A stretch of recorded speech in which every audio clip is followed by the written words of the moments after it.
along this short stretch of hedgerow here at Eakring, hedgerow which contains the basics of ivy, hawthorn and blackthorn, also contains the trigger to many happy childhood memories, at least for me.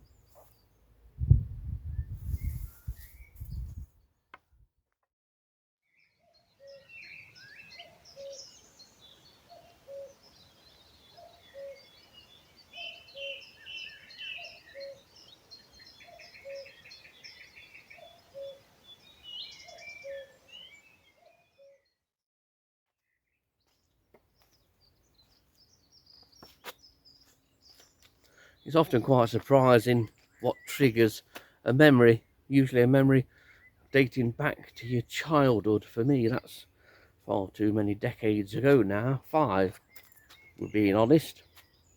But this hedgerow has done it, and 2 people, Nick and Samantha Brownlee, who popped around yesterday and asked if I knew what these caterpillars were that they had in a little container, extremely reminiscent to this one. My face lit up because inside the container were several caterpillars of a moth that I'd been looking for a number of years. I hadn't seen such caterpillars since I was a child, and say that's too many decades ago to contemplate. There were the caterpillars of the magpie moth, a caterpillar which I've been looking to photograph and illustrate on the website for many years. In fact, last year I spent a lot of time beating and searching foliage of this area here at Eakring to no avail. Nick and Sam come along to this very spot yesterday and beat out several caterpillars from presumably blackthorn, maybe hawthorn. Either way, it's triggered a brilliant childhood memory for me. Nick and Sam very kindly allowed me to keep a couple of the caterpillars that they were taking home to rear, and I came here this morning and I needed to try and determine what the best food plant was, because I put the 2 larvae that I had in with hawthorn last night and they never touched it. It seems that blackthorn is the key here. I've beat blackthorn here, beat hawthorn on this little stretch, and it's only been on the blackthorn that's produced 2 or 3 larvae now. And here's the largest of them. They are only relatively small, little more than a centimetre in length. It's this one here. It's a really attractive caterpillar, and I will try and show you a bit closer and also put in some photographs. But the big memory for me of seeing this caterpillar, and seeing it after 50 years almost, is it brings back those childhood memories of being in the garden, along the hedge down one side of the garden, which was mostly privet. There was a bit of forsythia and some other odd things in there, which included gooseberry.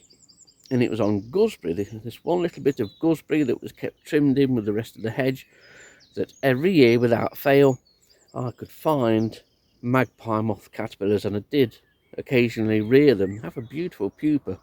I can't show you yet because we're still far too early, but the pupa is pretty much all black, but the rings around the abdomen are yellow. Quite an attractive thing, as is the caterpillar here. But the big thing with the magpie moth is that it's declined nationally over the last 10 years or so. A huge difference. I'll talk a bit more about that in a minute. I need to make sure that this chap is secure.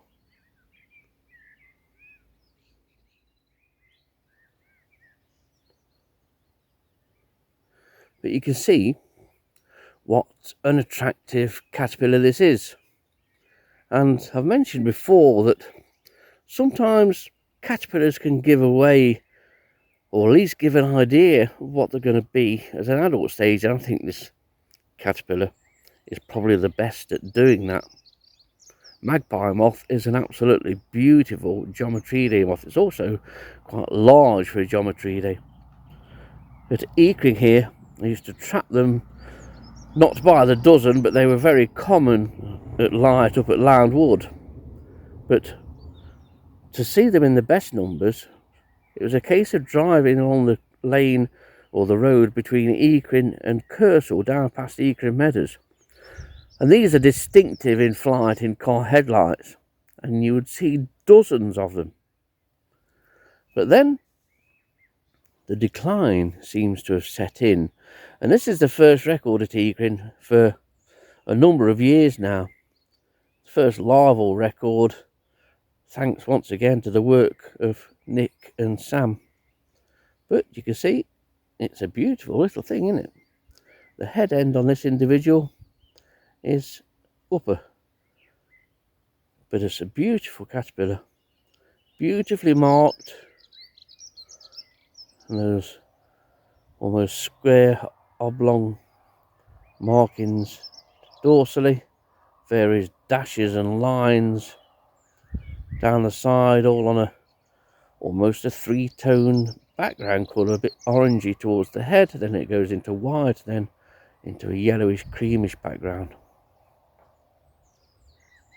I can't wait to grow these on. Almost as dark as when Dillis and I used to drive along here at night time and record magpie moth by the dozens. This is the minor road between the villages of Eakrin and Cornton. Kersal village is about a mile just further down this lane, but we could drive along here and see magpie moths all the time. They're fluttering flight, very distinctive actually, and you could see what species it was with no trouble at all, even in car headlights and without having to get out and net it. But those numbers are a thing of the past, and like a number of Lepidoptera, it's declined locally here. I haven't recorded magpie moth at MV Light for years that I can recall, and certainly the numbers seem to drop off at Light while Dillis and I were doing a lot of recording here before we decided to start and record more at Sherwood Forest and the odd other site. But in the last 2 or 3 years since I've been coming back to Loundwood, I can't recollect having magpie moth arrive at the MV Light. But the decline is also county-wide here in Nottinghamshire, but also nationally a decline.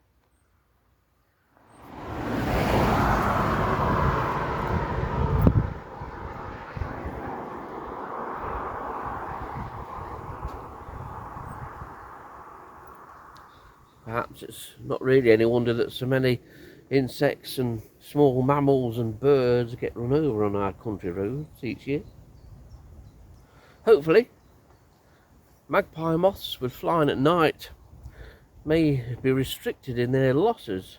Certainly, cars and other traffic haven't caused the decline of the magpie moth, both in Nottinghamshire and in the UK, but it is really, personally, I think it's especially pleasing to know that the moth is still here in the Eakrin area.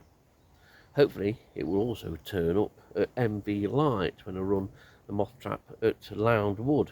It used to be common there, but then the decline set in. But the decline of the magpie moth is just a decline of one of a number of species. But maybe it will really make a comeback, as also do a number of species after such a decline.